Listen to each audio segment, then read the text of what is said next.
We'll be paying our second visit of the morning to open air in just over 5 minutes. After the news now from Lisa Davidson.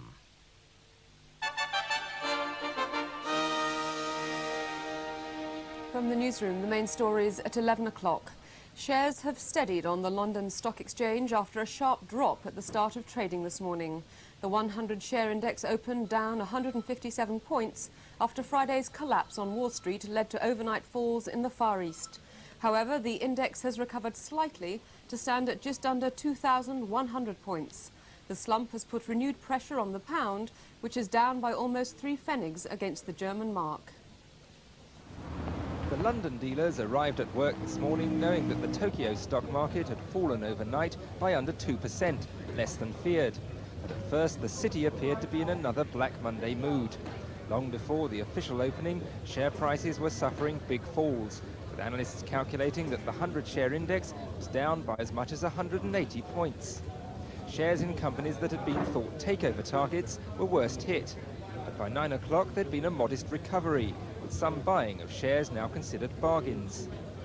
Now an uneasy calm appears to have settled on the London market as it waits for the opening of Wall Street at 2:30 this afternoon. If New York prices continue downwards after Friday's slump, London shares are bound to follow. The Social and Liberal Democrats have chosen a new short name. In future, they'll be known as the Liberal Democrats. Members of the party voted for the change by a margin of 70%, though fewer than half the party members took part in the ballot. Many former Liberals in the party were unhappy to be known simply as Democrats. The Health Secretary, Kenneth Clarke, will today take the first legal step in imposing a new contract on doctors, who overwhelmingly voted against the move. Mr. Clarke will lay the regulations before Parliament, giving MPs a chance to debate the issue. The government has launched what it says is the biggest childcare initiative since the Second World War. The Department of Education has written to 13,000 schools in England, asking them to stay open in the evenings and during holidays. The idea is to encourage mothers to go back to work and stop their children becoming latchkey kids. It's estimated the falling birth rate will create a shortfall of around 1 million workers by the mid-90s. The government hopes the new schemes will encourage women back to the workplace. I do think it is going to plug a gap which has existed in our society for a very long time and which has made it quite difficult for women who otherwise would like to take full-time work to accept that full-time work because they wanted to prevent, quite naturally, their children from being latchkey children. The government says school buildings are ideal for such schemes. The independent child carers would be approved by school governors. Teachers would not be involved. But childcare groups still have their reservations. That's all for now. There's more news at midday. Good morning to you. We'll ask any Spaniard whether he'd go to the Costa Brava at this time of the year for his holidays, and he'd probably say que, or I'm from Barcelona, or not likely, or the equivalent in Spanish. Because at this time of the year, October, November, it is particularly unsettled. These strong winds coming in from the east, bringing some very wet conditions along, and that's been the case right throughout the weekend. Now, on the satellite picture this morning, we can pick out that area of bad weather still down there over Iberia. But as you move north into Central Europe, things do cheer up quite a bit as you run into an area of high pressure, which really is going to be resident for quite a few days to come this week. Further north, though, across the British Isles into southern Scandinavia, you can see those sets of fronts, and that means to say rather disturbed, windy, wet weather for much of the next few days. Well, down there in southern Spain over the past 3 days, you can see it's been particularly wet and stormy, and the rainfall's been totalling as much as 98 millimetres, for instance, just across the Straits of Gibraltar in northwest Morocco. As high a rainfall as 73 millimetres, almost 3 inches, over at Faro, down in the Algarve. Well, things today particularly unsettled once again. Still some storms around. There's been a storm this morning in Ibiza, and there will be further storms cropping up during the day with some very windy weather coming in from the east. As you move eastwards through the central basin of the Mediterranean towards Italy, things are pretty good, lots of sunshine around. That's the way it's going to stay all day. And plenty of sunshine as you go through much of France up into central parts of Europe and off towards the Soviet Union. Many places staying dry and bright today, a lot of sunshine still to come.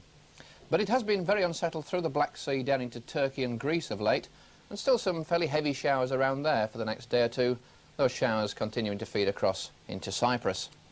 Very cold over Scandinavia too, some rather wintry showers continuing up there, rather windy weather as well. But sandwiched in between, that includes much of northern Britain, across into southern Norway and Sweden, into Denmark and the north of Poland. Well, it's a very cloudy morning, some outbreaks of rain about, and it's been snowing quite heavily, incidentally, over in Oslo. Now, I think you'll find the first band of rain continuing to feed eastwards as the day has gone along. You'll find some brighter weather coming in behind, but more rain turning up in the northwest of Britain later on this afternoon. Those are the temperatures over Scandinavia. You can see very low indeed, only about 6 degrees on average. That's just 43 degrees Fahrenheit, quite a chill wind blowing there. In many central areas of Europe, well, 14 to 16, no great shakes really, even for this stage of October. The highest temperatures, and that depends on whether you get the storms or not, down in Spain, about 25 degrees there, that's 77 degrees Fahrenheit. Well, that's it from me. I'll be back at midday. And what are we serving up for lunch? Well, there's... Nothing in the world will ever be perfect. 'Cause you'll be going loco down in Acapulco. Now, what's the point in being a celeb, you know? I mean, there's only so many jacuzzis you can buy. We'll be meeting the people behind the news. They had called in the guardian angels to help prevent an illegal eviction. But why were we so stupid for so long? Absolutely amazing. All out of the licence fee too.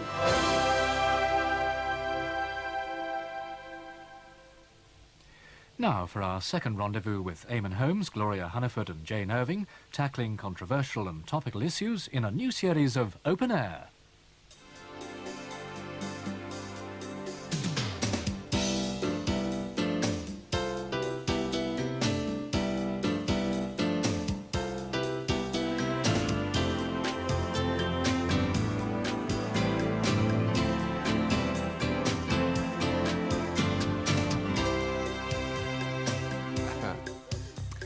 Hello there, very good morning to you. I'm Eamon Holmes. This, of course, is Open Air, and we have a brand new look and a terrific new team. The phone number, though, it stays the same, so we're waiting for your calls. Do give us a ring.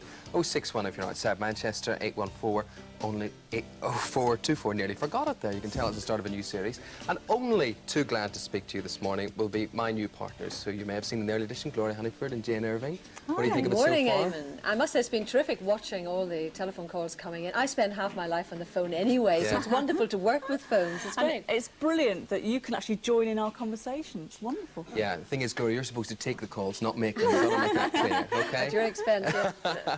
Now, the other thing, we've got a reporter out in the road. He is the roving Roy Shepherd. Let's see where he is today. Hi, Roy. Hi. Well, earlier on I was being taken through my paces with Lizzie Webb, but I've come inside now. I've had the body sorted out. I'm going to have the rest of me sorted out a little bit later on in the programme today. But I'm going to be travelling around the country. I could be in your area. I could be in your street. I could be in your town. And in the forthcoming weeks and months, hopefully you'll be able to come along and take part in Open Air by being on television as well. So I look forward to that. I'll be back here in this menswear department a little bit later on. Join me then. Oh, he looks well, doesn't he? We'll be catching up with Roy later this morning. But first, let's see what's coming up in today's Open Air. In a moment, we find out what's had you turning on and switching off. At 11:10, glamorous actress Kate O'Mara tells me how television has shaped her own very special style. And how do you create an image? Royal dresser David Emanuel reveals all. And we ask, should gay couples in Britain be given a licence to marry? Joan Bakewell joins us at 11:25 to discuss that issue, which was raised in last night's Heart of the Matter on BBC One. Then at 20 minutes to 12, you can challenge the News of the World's television critic Charles Catchpole in our regular Viewer's Verdict spot. And at 11:45, Gary Glitter reveals how he used television to launch his own unique image. So that then the lineup for Open Air today. But first, the calls that have been coming in so far, and you won't be surprised to hear that last night's Heart of the Matter sparked a strong response. We are discussing it today, but first let's listen to some of your comments.